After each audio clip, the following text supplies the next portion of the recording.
Donc tu viens finir ici à Québec ta tournée nord-américaine de présentation de ton film. C'est ça. Dans quel état tu es? Écoute, euphorique en fait.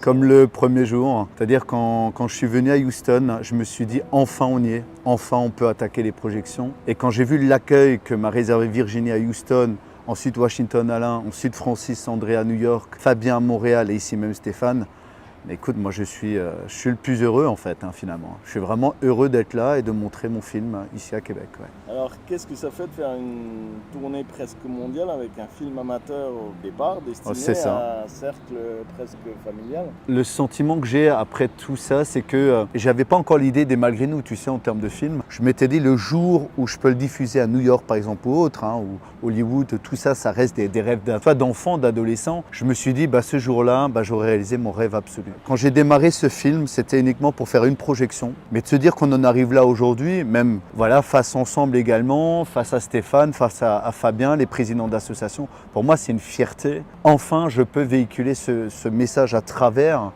outre-Atlantique, tu vois. Et de pouvoir le montrer ici, même aux États-Unis, Canada, pour moi c'était vraiment un rêve, mais très lointain. Moi je suis très heureux, mais surtout j'ai aussi cette envie de montrer la suite en fait. Comment s'est organisée ta tournée qui a été rendue possible par l'Union internationale des Alsaciens? Déjà, il y a une chose qu'on s'est mis en accord, c'est que on a dû le décaler au moins 3 à 4 fois facilement à cause du Covid. C'était prévu initialement en avril 2020 et ensuite, bien sûr, le Covid a décalé énormément. Par contre, j'avais juste un créneau de possible, c'était là en mai. Et je pense qu'effectivement, à ce niveau-là, les présidents, et surtout l'UIA, à qui je dois surtout ce beau voyage, ils se sont mis sur mon créneau et puis se sont adaptés en fait. Ils ont fait tellement d'efforts par rapport à moi pour que j'y arrive, que je peux juste être reconnaissant. J'ai emmené justement pour ce voyage ma maman qui m'a aidé tellement pour ce premier film, pour structurer et monter ce film que pour moi c'était une façon de lui dire merci simplement.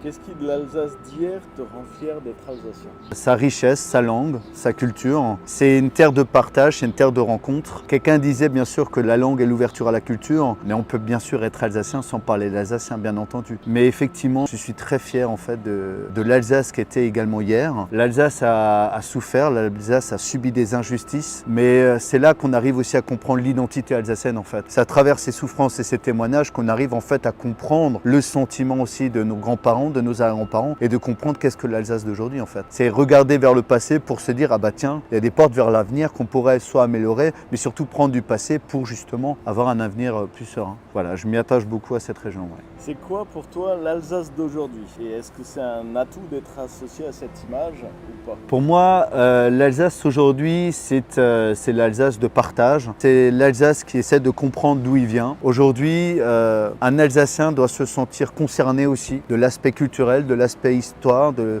son aspect géopolitique, finalement de tout. L'Alsace d'aujourd'hui, c'est une Alsace qui doit être ouverte finalement. Ça doit être une Alsace européenne, ça doit être une Alsace, j'allais dire Elsace, par réflexe, si je refile l'Elsace, je serais un fil Elsace.